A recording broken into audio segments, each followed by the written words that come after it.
Hello friends, welcome to the expert academy YouTube channel.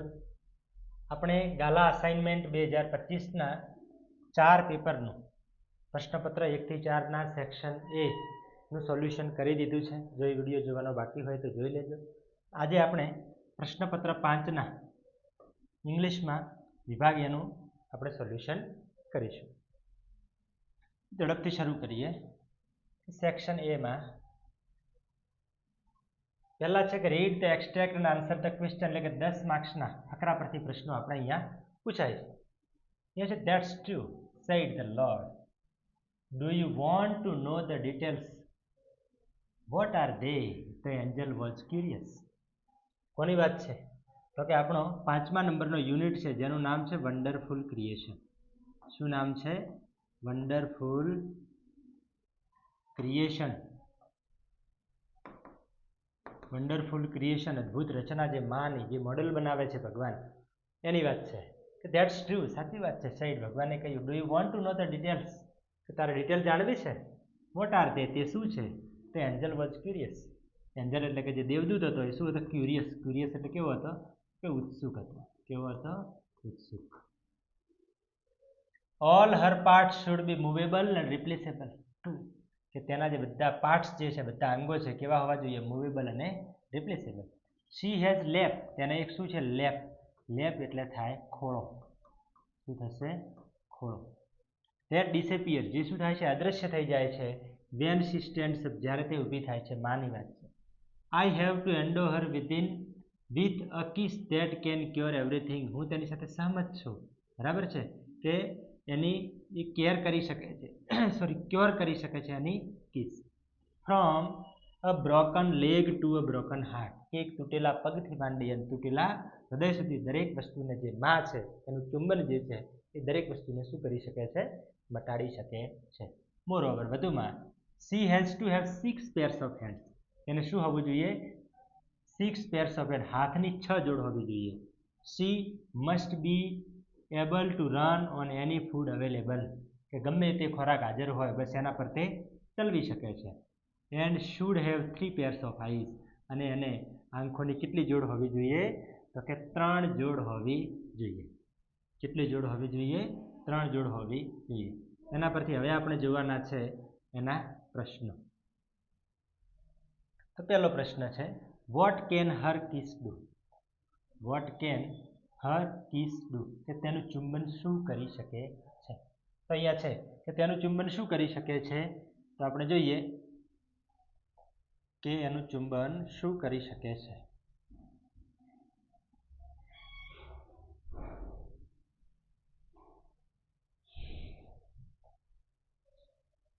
કે હર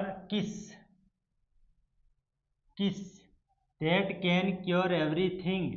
આ જે દેખાય છે લાઈન, એ everything from a broken leg to a broken heart. આ જે છે એ શું છે? આપણો જવાબ. આ બેઠું તમે લખો તો પણ ચાલે, અથવા તો her kiss can cure everything from broken leg to a broken heart. બીજો પ્રશ્ન છે આપણી જોડે. બીજો પ્રશ્ન શું કહે છે? How many hands and eyes should she have. કે તેને કેટલા હાથ અને કેટલા પગ હોવા, સોરી, કેટલી આંખો હોવી જોઈએ? તો she must be, she has to have 6 pairs of hands.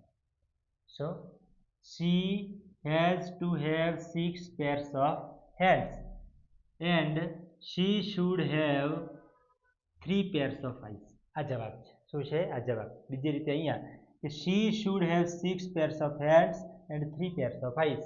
આવું પણ તમે વ્યવસ્થિત રીતે લખી શકો છો. ચલો, હવે છે the principle behind any firework. કે કોઈ પણ ફાયરવર્ક, ફટાકડા પાછળનો જે પ્રિન્સિપલ, સિદ્ધાંત છે, ઇઝ ધેટ, એ છે કે when heat is applied to fuel. કે જ્યારે આનો જે અંદર ધ ગન પાવડર હોય છે એમને જ્યારે ગરમ કરવામાં આવે છે, બરાબર, ગરમી એને એપ્લાય કરવામાં આવે છે, ઇટ બર્ન્સ યુઝિંગ ઓક્સિજન. તે ઓક્સિજનનો ઉપયોગ કરીને સળગે છે. હાઉએવર, છતાં પણ, because the fuel is packed tightly to keep the heat in. શું છે? કે the fuel is packed, અંદરનો જે ફ્યુલ, જે ઈંધણ છે એ પેક્ડ છે ટાઈટ રીતે, to keep the heat in, કે જે ગરમી છે એને અંદર રાખી શકે પછી બ્લાસ્ટ થાય એના માટે કરીને. The burning tax place all of sudden, અચાનક એ ગરમી સ્થાન લે છે. And it causes the characteristic loud noise, કે તેનો કેરેક્ટરિસ્ટિકનો અર્થ થાય લાક્ષણિક. શું થશે? લાક્ષણિક એક લાઉડ ઊંચો અવાજ જે થાય છે એ શું છે? Loud noise. The actual manufacturing process of fire work is simple, કે જે ખરેખર મેન્યુફેક્ચરિંગ પ્રોસેસ છે અને મેન્યુફેક્ચર કરવાની, ઉત્પાદન કરવાની, એ શું છે? એકદમ સિમ્પલ છે.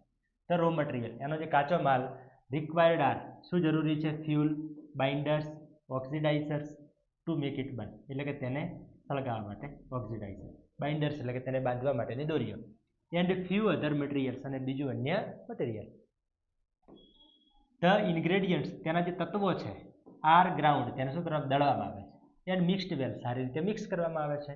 The mixer is pushed through a machine from which it comes out as long rolls or strips. શું કરવામાં આવે છે? એક મશીનથી એને ધક્કો મારવામાં આવે છે મિક્સરને, થ્રુ અ મશીન, એક મશીનથી, which it comes out as long roll or strips, તે રોલ અથવા તો સ્ટ્રીપના સ્વરૂપે બહાર આવે છે.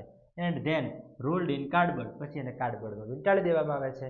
Or old newspaper with a fuse, એમની ફ્યુઝ જે દિવેટ હોય છે, બરાબર છે, આ દિવેટ એને શું કહીશું આપણે? ફ્યુઝ, એની સાથે ન્યૂઝપેપરને વીંટાળી દેવામાં આવે છે. આ રીતે શું બને છે? તો કે ફટાકડા બને છે. What is the principle behind any fireworks, તો કોઈ પણ ફાયરવર્કની પાછળનો પ્રિન્સિપલ એટલે કે સિદ્ધાંત શું છે? તો અહીંયા લખેલું છે કે the principle behind any firework, the principle behind any firework is work it burns using oxygen. શું કરે છે? When heat is applied the fuel powder it burns using oxygen. પહેલાં આપણે આ જવાબ જોઈ લઈએ, પછી કેવી રીતે લખવો એ જોઈ લઈએ. That when heat is applied to the gunpowder. તો બેઠે બેઠું જુઓ તમે બીજી રીતે કઈ રીતે લખી શકો છો, આપણે જોઈએ.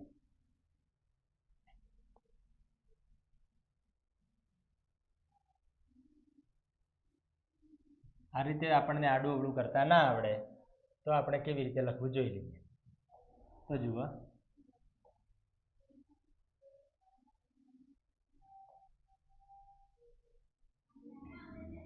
આમાંથી જ આપણે બેઠે બેઠું લખવાનું છે. The principle behind any firework is that when heat is applied to the fuel gunpowder it burns using oxygen. બસ આ શું છે? તો કે જવાબ. બેઠે બેઠું આપણે આટલું લખી દેવાનું છે, બસ. કોઈ ખોટું પાડી શકે નહીં.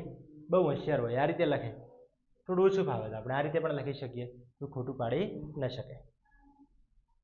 Which raw materials are required to manufacture fireworks, કે ફટાકડા બનાવવામાં કયા રો મટીરિયલ જરૂરી છે? તો જુઓ, the raw materials required to manufacture fireworks are fuel, binders, oxidisers and a few other materials. તો જુઓ, અહીંયા આપણે સીધા લખી દેવાના છે. The raw materials are,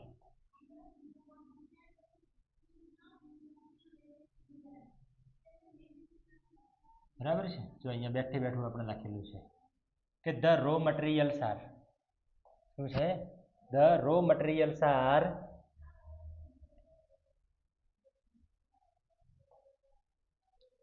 The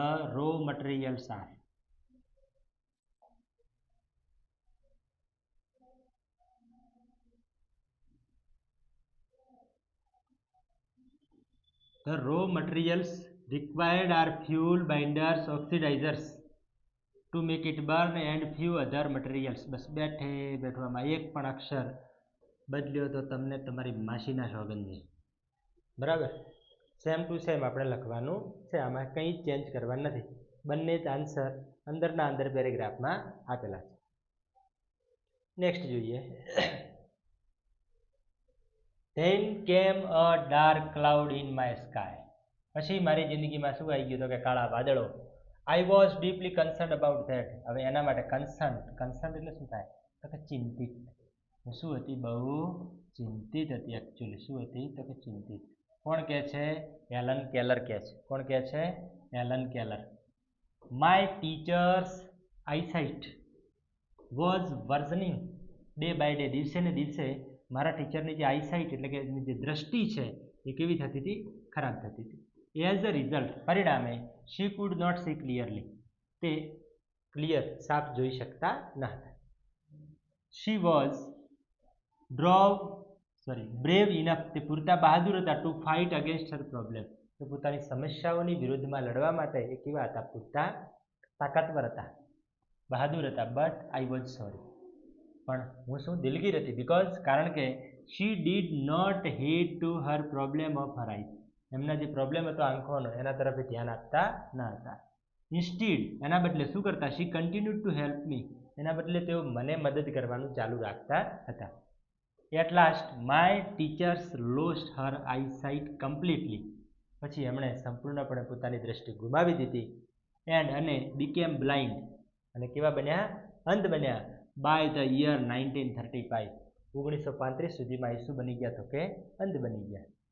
she સેક્રિફાઇસ્ડ Har eyesight for me, તેમણે મારા માટે કરી અને પોતાની આંખોનું શું આપી દીધું, બલિદાન આપી દીધું. તો આ છે એલન કેલર અને એમના શિક્ષકની એન સુલિવાનની વાત. એમાં પાંચમો ક્વેશ્ચન કે why was Helen worried about her teacher, Helen પોતાના શિક્ષક જે તેમના ટીચર હતા એન સુલિવાન એમના માટે ચિંતિત કેમ હતી, તો હેલન વોઝ વરીડ, જો હેલન પેલું આગળ આવશે પછી was, Helen was worried about her teacher, about her teachers teacher because eyesight was worsening day by day and she could not see clearly. બરાબર, આ શું બનશે, આપણો જવાબ બનશે.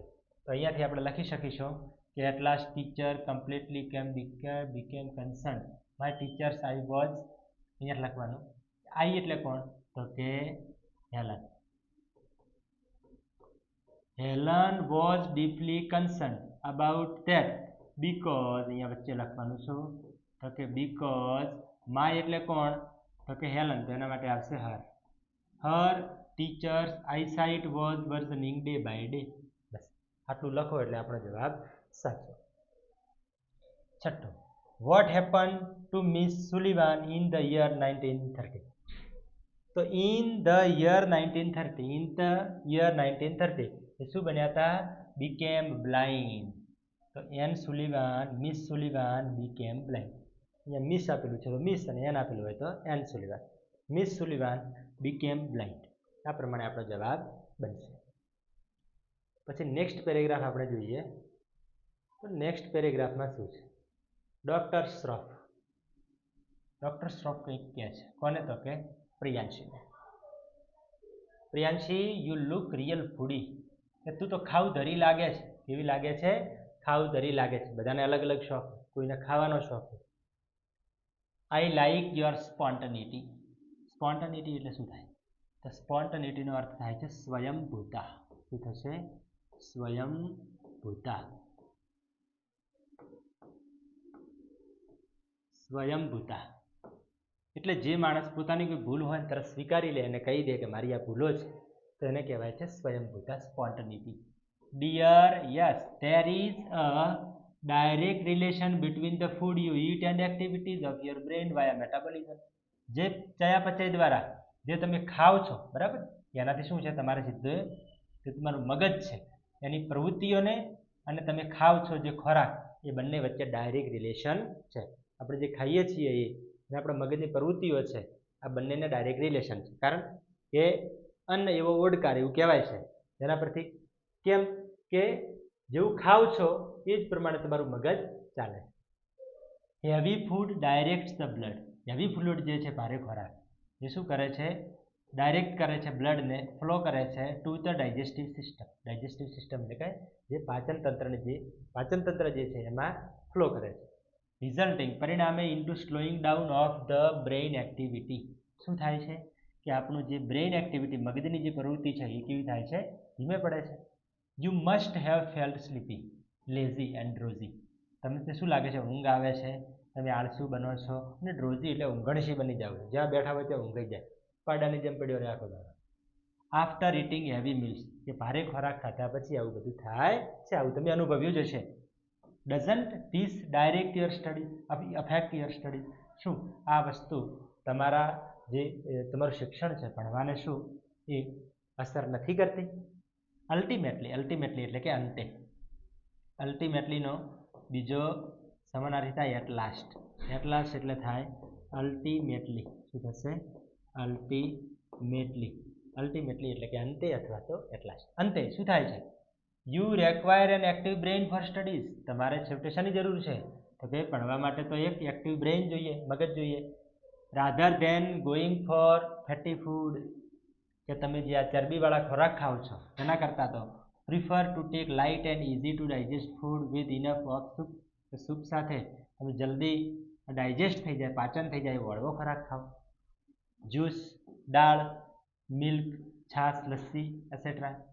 ઈટ રો વેજીટેબલ્સ, કાચા શાકભાજી એન્ડ ફ્રૂટ્સ અલોટ, ખૂબ જ ખાઓ. ડુ નોટ ઓવર ઇટ, વધારે પડતું ના ખાઓ. It's not good for health in the long run, એ લાંબા સમય માટે તમારા સ્વાસ્થ્ય માટે સારું નથી. રિમેમ્બર, યાદ રાખો, the students who it light become bright, કે જે વિદ્યાર્થી લાઇટ હળવું ખાય છે એ કેવો બને છે? બ્રાઇટ બને છે. બરાબર? કે બહુ ખાઈને જાય અને પછી પરીક્ષાના દિવસે ઇંગ્લિશના પેપરમાં ઊંઘ લેતો હોય. What does doctor Manju Shroff advise Priyanshi to keep her brain active? કે ડૉક્ટર મંજુ જે છે એટલે કે જે આપણા ડૉક્ટર મંજુ શ્રોફ શું એડવાઇઝ આપે છે પ્રિયાંશીને?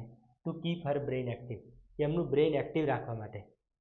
તો જુઓ અહીંયા ડઝ છે, અહીંયા શું છે? તો કે ડઝ છે. હવે આ ડઝ છે તો આપણે સીધું શું મૂકવું પડે? તો કે આ જે મંજુ શ્રોફ પહેલાં આપણે લખીએ છીએ ડૉક્ટર મંજુ શ્રોફ, એના પછી આ ડઝ છે એની જગ્યાએ એડવાઇસનું એડવાઇસ ઇઝ પ્રિયાંશી. પ્રિયાંશીને શું સલાહ આપે છે? તો કે નોટ ટુ ઓવર ઇટ, વધારે પડતું ન ખાઓ. બરાબર છે? શું કહે છે? વધારે પડતું ન ખાઓ. કે તું ફૂડી લાગે છે, ડાઉન ઓવર ઇટિંગ, કે વધારે પડતું ઓવર ઇટ. ક્યાં ગયું? Over it. Do not it over, sorry, do not over it, it's not good for health. Eat raw vegetable, બીજું શું ખાવાનું કહે છે? તો કે વેજીટેબલ્સ, અહીંયા છે ફેટી ફૂડ, પછી ઈટ રો વેજીટેબલ્સ એન્ડ ફ્રૂટ્સ અ લોટ, અને ડુ નોટ ઓવર ઇટ. બરાબર? Vegetables and fruits and light and easy to digest food, કે જે હળવા હોય અને ખાવામાં કેવા હોય? જે હળવો ખોરાક હોય અને જે પાચન થવામાં સરળ હોય, એકદમ ઇઝીથી પાચન થઈ જાય એવા ખોરાક ખાવા જોઈએ. How does heavy meal affect studies? કે હેવી મીલ જે તમે ભારે ખોરાક ખાવ છો એ કેવી રીતે તમારા સ્ટડીમાં તમને શું કરે છે? અસર કરે છે. તો આપણે જોયું હતું કે આપણને શું બનાવી દે છે? સ્લીપી, લેઝી અને ડ્રોઝી. તો હેવી મીલ્સ મેક્સ વન, એટલે કે શું બનાવે છે વ્યક્તિને?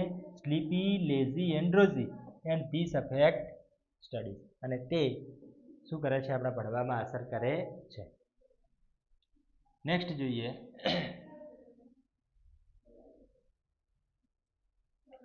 Lieutenant Blenford. Lieutenant Blenford did not hesitate, એ ખચકાયો નહીં. His fingers held of human bondage which was to show who he was. એની આંગળીઓમાં શું હતું? હાથમાં પકડેલું તો કે હ્યુમન બોન્ડેજ નામની બુક, કે જે શું હતી? બતાવતી હતી કે એ કોણ છે.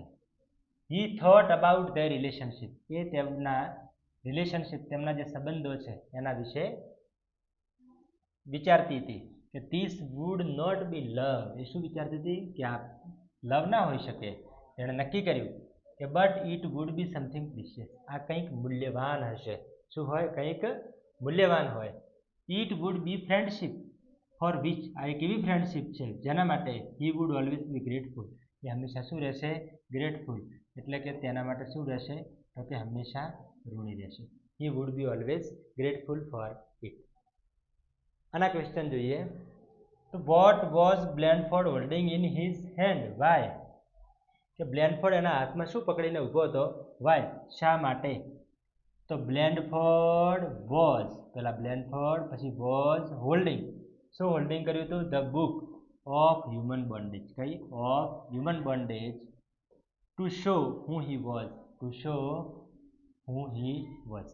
હવે ધારો કે આપણે એવું થયું કે આપણને આમાં ખબર પડતી નથી, આપણને આવો જવાબ લખતા આવડતો નથી, જેટલા શોર્ટકટ હશે એટલા આપણે વિચારી લઈએ. તો જુઓ, હિઝ ફિંગર, આ જવાબ લખી દેવાનો. His finger held of human bondage which was to show who he was. બસ આ જવાબ પણ સાચો છે. બસ બેઠે બેઠું લખી દેવાનું. જેટલા સરળતા આપણે જવાબ બનશે એટલા આપણે પ્રયત્ન કરશું. What did Blanford decide in the end? Why. બ્લેનફોર્ડે છેલ્લે શું નક્કી કર્યું? વાય શા માટે? તો Blandford decided that their relationship was not love. શું કહે છે? This would not be love. He decided. But it would be something precious, a friendship for which he would always be grateful. Something precious, it would be friendship for which he would always be grateful. હવે ધારો કે એવું થાય કે હજી કંઈક આડા આવડું વધારે થાય છે એને ખબર પડતી નથી, તો શું કરી શકાય? તો અહીંયા he decided છે તો લખવું પડશે કે he decided this would not be love, but it would be something precious, it would be friendship for which he would always be grateful. બસ આ શું છે? તો કે જવાબ છે. શું છે? જવાબ છે. આટલેથી માંડીને આટલે બેઠું બેઠું લખી દેવાનું. he decided ખાલી આગળ લઈ જવાનું, ના લઈ જાઓ તો પછી તમારી મરજી. આ આપણા 10 પ્રશ્નો અહીંયા પૂરા થાય છે. હવે આવે છે આપણી શોર્ટ નોટ. જોઈ લઈએ કે write any one of following short notes focusing on the questions. 3 marks, 3 માર્ક્સમાં આપણે 2 માંથી કોઈ પણ એક લખવાની હોય છે short note. MGP's efforts for solar power in Sitapur district. બરાબર, સીતાપુર સ્લાઇટ જે અગેન્સ્ટ ધ ઓડ્સ પહેલો યુનિટ છે એમાંથી જે MGPનું પૂરું નામ તમને ખબર હશે, Mera Gaon Power. Mera Gaon Power. What has MGP done in the village? ગામમાં શું કર્યું MGPએ? What do the solar microgrids provide customer? કસ્ટમરને શું પ્રોવાઈડ કરે છે? At what cost? શું કિંમતે? Why does the MGP team map the village? કે શા માટે MGP ટીમ છે એ ગામને મેપ કરે છે એટલે કે માપે છે? What are these benefits? What are the benefits of solar power? Solar પાવરના ફાયદા શું છે? તો આપણે જોઈએ MGP efforts for solar power. MGPના પ્રયત્નો શું છે સોલાર પાવર માટે સીતાપુર જિલ્લાની અંદર? તો Mera Gaon Power MGP has connected more than 3,500 customers to solar power mini grids at the village level. એ ગામ લેવલે 3500 કરતાં પણ વધારે કસ્ટમરને એમણે જોડ્યા છે. MGP is building a network of low-cost solar microgrids that provide 2 LED lights and a mobile charging point to all paying households at a cost of 25 rupees per week. કે દર અઠવાડિયે 25 રૂપિયા ચૂકવીને એ શું કરી શકે, લઈ શકે છે? તો કે એક LED, 2 LED લાઇટ અને એક મોબાઈલ ચાર્જિંગનો પોઈન્ટ. આટલું એકદમ લો કોસ્ટમાં એ એમને પૂરું પાડે છે. તો MGP team maps the village, એ ગામને માપે છે હાઉસ બાય હાઉસ, એક ઘરથી બીજે ઘર. વર્કિંગ આઉટ, એ કાર્ય કરે છે where to place each wire so as to connect customer to the power source. બરાબર, દરેક જગ્યાએ કસ્ટમર અને જે પાવર સોર્સ છે આ બંનેને જોડે છે. ડ્યુ ટુ સોલર માઇક્રોગ્રિડ્સ, કે સોલર માઇક્રોગ્રિડ્સને લીધે there is no pollution and so environment is also safe. કે આના ફાયદા શું છે? તો કે આના કારણે પોલ્યુશન થતું નથી. બિસાઇડ્સ ધીસ, આ ઉપરાંત new businesses have also emerged in the villages, અને નવા બિઝનેસની પણ શરૂઆત થઈ છે. ચિલ્ડ્રન સ્ટડી મોર, બાળકો વધારે ભણી શકે છે. The people enjoy cooking and eating in light, કે લાઇટમાં બાળકો શું કરી શકે છે? તો કે લાઇટમાં ખાઈ શકે છે અને એમના જે ખાવાનું છે અને ભણવાનું કે જમવાનું બનાવવાનું જે છે અને જમવાનું છે બંનેને માણી શકે છે. તો આ છે આપણી શોર્ટ નોટ. પછી છે વેરી મોસ્ટ IMP, ઘણી વાર પૂછાઈ ગયેલી શોર્ટ નોટ જેનું નામ છે દેવયાની. જે તમને ખબર છે કે આપણે યુનિટ નંબર 7 જેનું નામ છે કચ્છ એન્ડ દેવયાની. શું નામ છે? કચ્છ એન્ડ દેવયાની. આમાંથી આપણે અહીંયા લીધેલું છે. તો હું વોઝ દેવયાની, કે દેવયાની કોણ હતી? તો તમે લખી શકો કે Devyani was the daughter of Shukracharya. Why did she fall in love with Kach? શા માટે એ કચ્છના લવમાં પડી? એ કેવો હતો? હેન્ડસમ હતો અને યંગ હતો. પછી why did she request her father to bring him back to life whenever? 3 વાર એને અસુરોએ મારી નાખ્યો હતો. He was killed. Why did she do so? આવું તેણે શા માટે કર્યું? Why did Kach refuse to marry her? એને લગ્ન કરવાનું શા માટે ના પાડ્યું? Why did she get angry, તે ગુસ્સે કેમ થઈ. વોટ ડીડ શી ડુ, તમને ખબર છે કે તેણે શું કર્યું, અને એને એક કર્સ આપી દીધો હતો, એટલે કે એક શાપ આપી દીધો હતો. હવે છે દેવયાની, કે દેવયાની વોઝ શુક્રાચાર્યસ ડોટર, અથવા તમે લખી શકો Devayani was the daughter of Shukracharya, the daughter of Shukracharya. She fell in love, V2 છે. She fell in love with the young handsome and intelligent Kach, કે તે ઇન્ટેલિજન્ટ હેન્ડસમ અને યંગ કચના પ્રેમમાં પડી. સો વેનએવર, જ્યારે પણ ધ અસુર સ્કિલ્ડ કચ, જ્યારે પણ અસુરોએ કચને માર્યો, Devayani would request her father, દેવયાનીએ તેના પિતાને રિક્વેસ્ટ કરી શુક્રાચાર્યને to bring him back to life, એને પાછો જીવનમાં લાવે. When Kach wanted to return home, જ્યારે કચ ઘરે પાછો ફરવા ઈચ્છતો હતો, Devayani asked him to marry her, દેવયાનીએ તેને લગ્ન કરવાનું કહ્યું. એન્ડ રિટર્ન હર લવ, અને તેનો પ્રેમ એને પાછો આપવાનું કહ્યું. But Kach told her that, કચે તેને કહ્યું કે he loved her as a sister, તે તેણીને કેવી રીતે એક બહેન તરીકે ચાહે છે. હી સેડ ધેટ, તેણે કહ્યું કે he would not commit a sin by marrying his sister, કે પોતાની બહેન સાથે લગ્ન કરી અને એવું મોટું પાપ, સીન એટલે કે પાપ કરવા માંગતો નથી. દેવયાની વોઝ ફ્યુરિયસ, દેવયાની શું થઈ ગઈ, એંગ્રી થઈ ગઈ, ફ્યુરિયસ થઈ ગઈ. હી કસ્ડ હિમ, એણીએ શું કર્યું, તેને શાપ આપ્યો. સેઇંગ ધેટ, કહ્યું કે he would not be able to practise what he has learned, એ જે શીખ્યો છે એ એનું ક્યાંય પ્રેક્ટિસ એટલે કે તેનો ત્યાં ક્યાંય ઉપયોગ કરી શકશે નહીં. આવો શું કર્યું, એણે શાપ આપી દીધો. હવે છે આપણો લાસ્ટ પોઈન્ટ, જેનું નામ છે ટ્રુ ફોલ્સ. ટ્રુ ફોલ્સ 4 માર્ક્સના પૂછાય. ધ જજ declared that Prem Chopra was not guilty for theft, કે જજે જાહેર કર્યું કે એને કોઈ પ્રકારનું હવે ગિલ્ટી ફીલ થતી નથી પ્રેમ ચોપરાને, તો ખોટી વાત છે, એને અંતે પસ્તાવો થાય છે. Arun advise us to stop throwing trash outside our home, કે આપણા ઘરની બહાર આપણે કોઈ કચરો ફેંકવો ન જોઈએ, આવું કહે છે તો રાઈટ વાત છે, કારણ કે અરુણે આપણને કહ્યું છે કે આપણે બહાર કચરો ન ફેંકવો જોઈએ અને કચરાપેટીમાં નાખવો જોઈએ. The second stage of learning was based on finger movement, તો ફિંગર મુવમેન્ટ ઉપર સેકન્ડ બેઝ નહોતું. શેના ઉપર હતું, તો કે ટચ ઉપર. The vultures beak or bill has an extra portion like horn, તો ટ્રુ છે, કે આની જે વલ્ચર એટલે કે ગીધ જે છે એનું જે શું કહેવાય છે, જે ચાંચ એ કેવી હોય છે, અને એક એક્સ્ટ્રા પોર્શન હોય છે, હોર્ન જેવું હોય છે. તો મિત્રો આ છે આપણો સેક્શન એ, પ્રશ્નપત્ર નંબર 5નો. આના પછી આપણે પ્રશ્નપત્ર નંબર 6નો સેક્શન એ લઈને આવીશું. આ બધા જ પ્રશ્નોમાં તમને ખ્યાલ આવી ગયો હશે. જ્યાં તમને એવું લાગે કે આપણને ખ્યાલ નથી આવતો એ તમે કમેન્ટ બોક્સમાં જણાવી શકો છો, અને આપણે પૂરો પ્રયત્ન કરશું કે તમને નો જવાબ મળી જાય. તો હવે જો તમને વિડીયો ગમ્યો હોય તો તમે લાઈક કરવાનું ભૂલતા નહીં, અને ચેનલને સબસ્ક્રાઈબ કરવાનું પણ ભૂલશો નહીં. જો સબસ્ક્રાઈબ કરો છો તો તમને આપણી ચેનલ પર જે પણ વિડીયો મુકાશે એની નોટિફિકેશન સૌથી પહેલાં મળી જશે, અને તમે તમારા દરેક વિષયના વિડીયોઝ તમે આપણી ચેનલ પર જોઈ શકશો. બોર્ડની પરીક્ષા માટે મોસ્ટ આઈએમપી પ્રશ્નો પણ ટૂંક સમયમાં આવી જશે, અને બધા જ પ્રશ્નોનું તમને સોલ્યુશન મળી જશે. તો થેન્ક યુ, બાય બાય, આવજો.